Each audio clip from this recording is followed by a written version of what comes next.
Hi, so I'm back. My channel is Free From Form, and in this video I want to talk about physical reality versus multidimensional reality.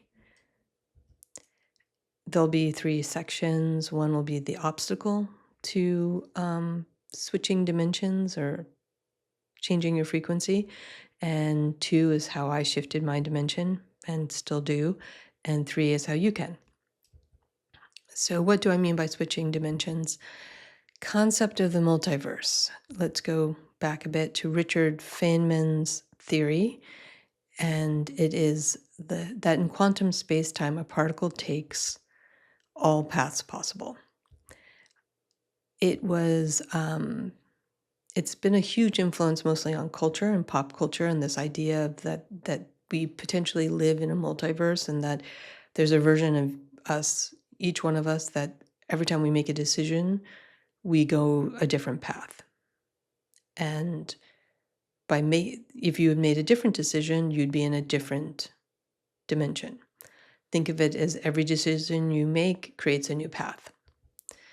The concept of switching paths or jumping dimensions that a person could consciously jump, like not physically jump, but just consciously jump to another timeline or dimension, has entered our cultural awareness. Like every Marvel movie, Spider-Man and whatever, it's there. We have this idea now, and many spiritual people talk about it, talk about the ability to do it, and that you have the ability to do it too, and you do.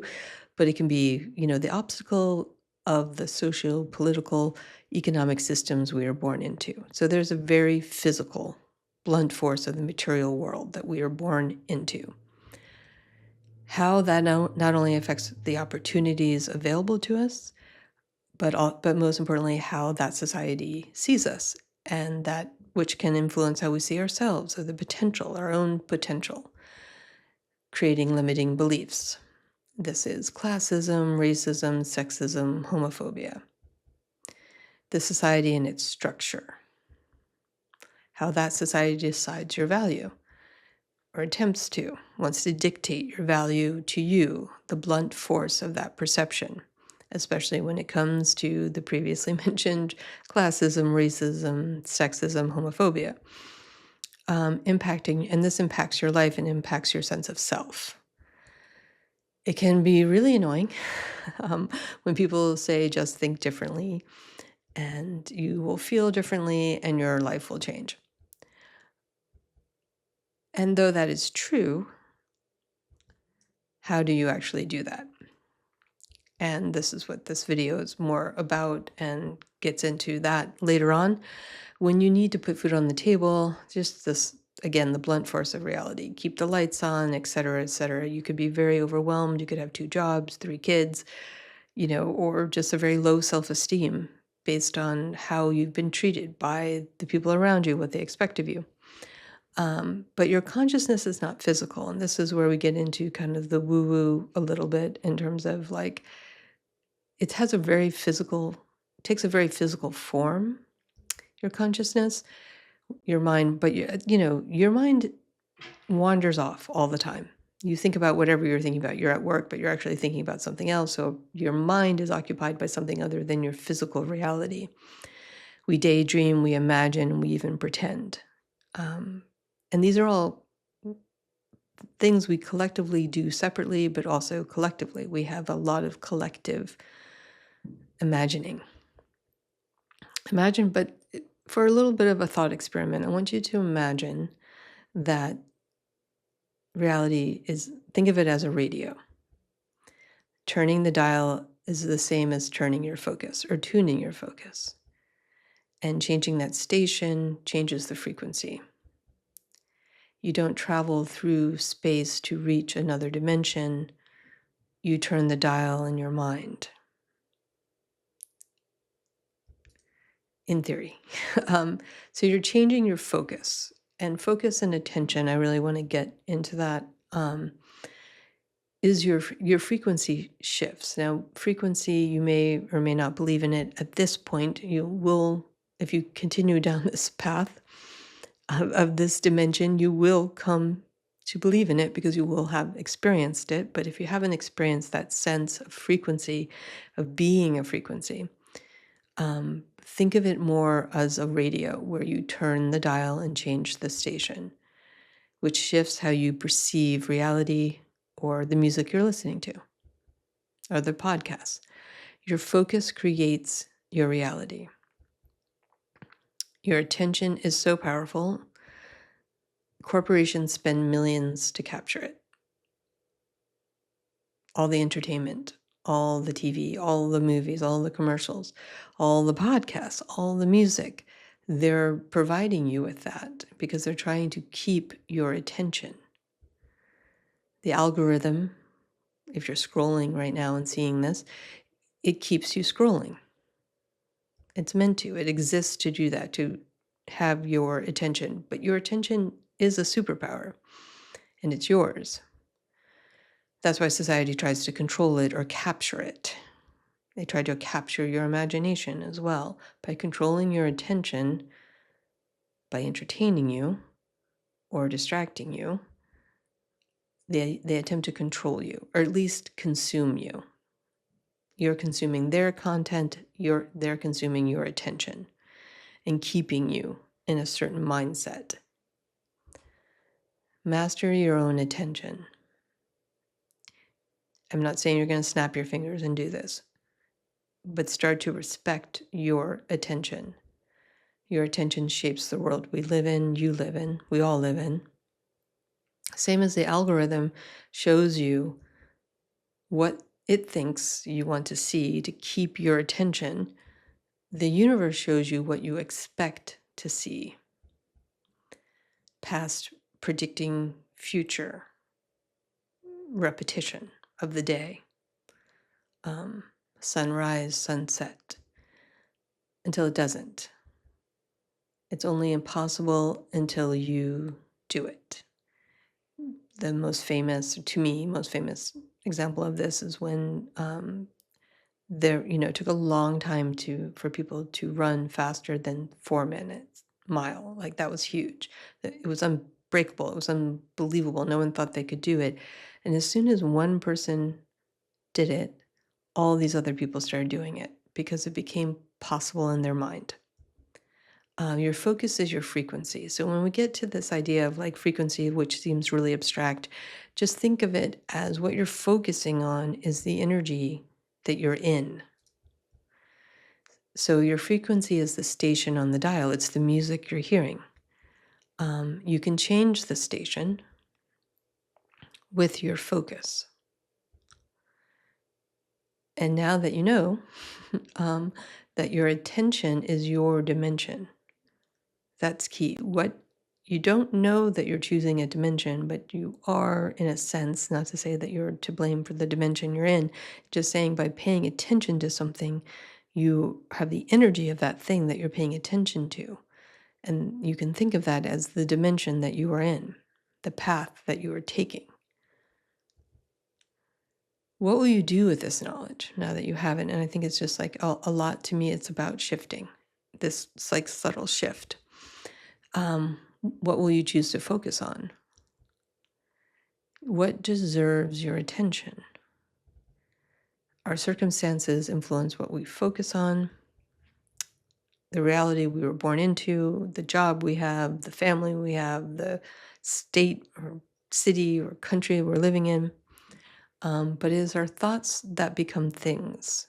So by focusing on something, you are going to eventually make it real. Your attention is like time. It's very precious. It's a precious resource you have because it is powerful. What you pay attention to will determine eventually the outcome of the path you are on. So treat your thoughts as precious. At the very beginning of this phase of being able to switch dimensions or change your path, understand that your thoughts themselves are precious. Decide what station or dimension you want to be in. You want to tune into that. So you want to bring your focus to it. It can be as very simple as choosing a cup of tea over a glass of wine. If you've been drinking too much lately and it's starting to make you feel bad, just make a different choice, unless you have a bigger problem. And we can talk about that too, and where that may, you know, where that may be influencing you. Because there's a lot of self-medicating in this society, because the society itself is not always very fulfilling. Your job may not be fulfilling, the relationships you have may not be fulfilling, and uh, certain substances can help you, open up, but not necessarily in the best way. So, going on, reading a book instead of your phone. Think of your phone as two things in terms of your attention. Um, it is a device capturing your attention. It's useful. I'm not going to say it isn't useful, the GPS, the information you can get from it. But when you start going into this scrolling mode and it's capturing your time, which is precious, and it's capturing your attention, which is also equally precious, maybe do something else with your attention and your time.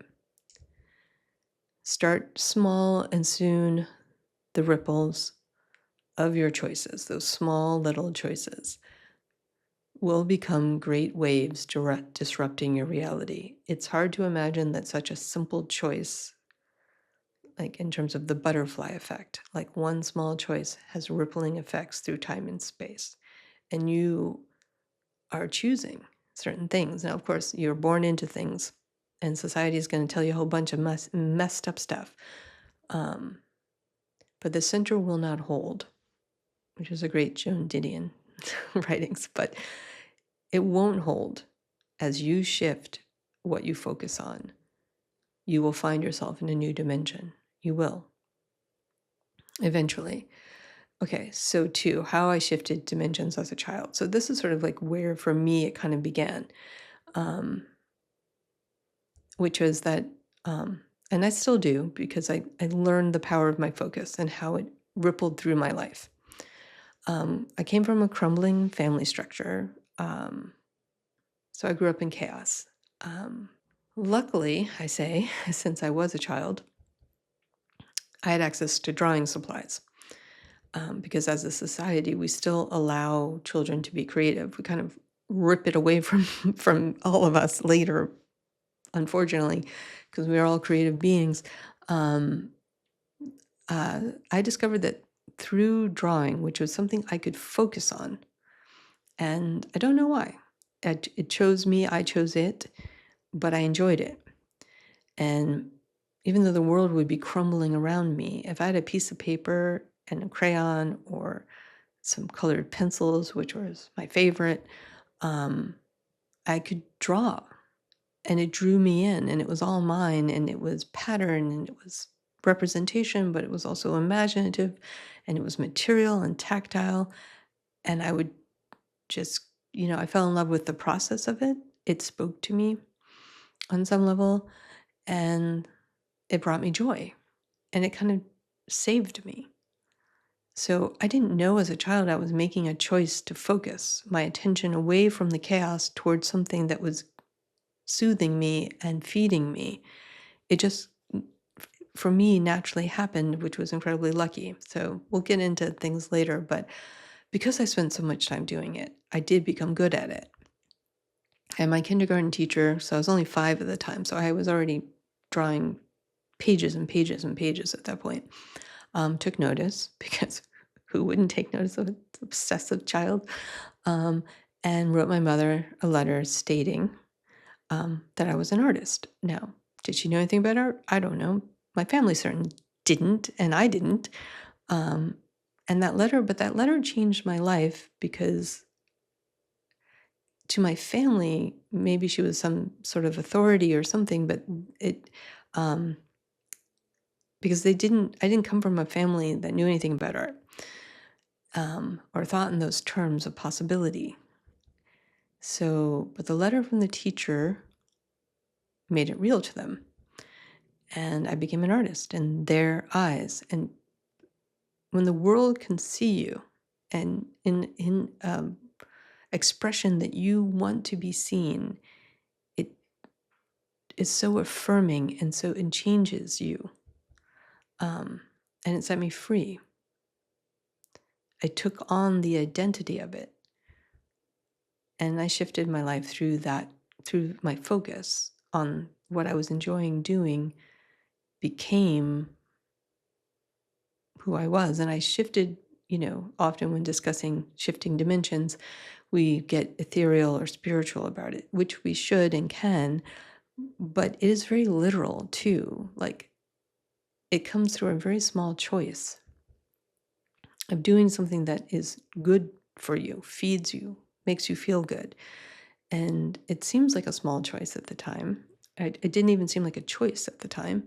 But what we focus on, what holds our attention, shifts what reality we live in eventually. Our focus creates actual physical changes. So 3, how can you switch dimensions?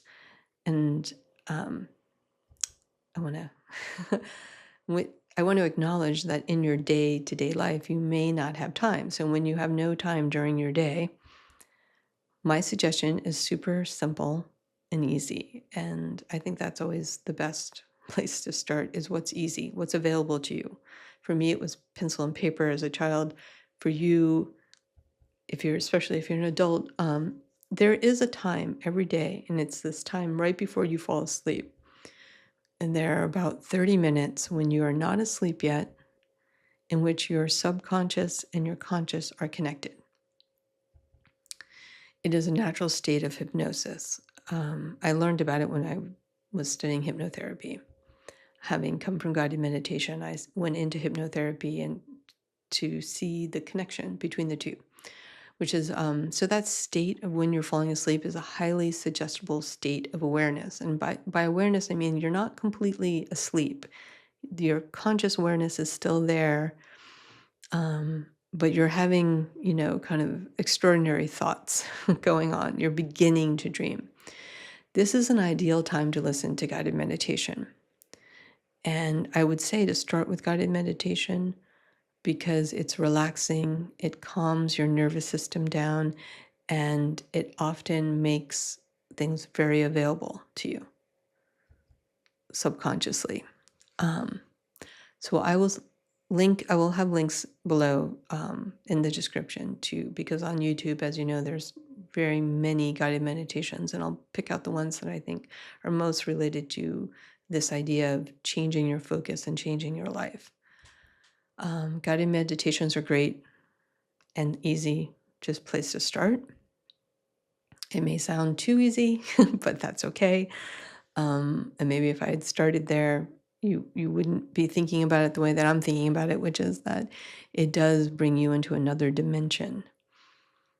And you're starting to learn that, you're starting to practice that, you're starting to understand the process of it. And we want it easy to begin with. We want to start with easy, as I said. And as you advance and as your awareness expands, you will become the meditation. As in, you will treat your focus as a resource. You will treat your imagination as a resource, and you will decide, like, what you spend your time doing differently, because the meditation will be a training, and it will become in your body, just like exercise comes into your body. And as you do it with repetition over time, your body changes and it becomes part of your body and part of you. And it's the same with changing dimensions or using your focus to change your dimension.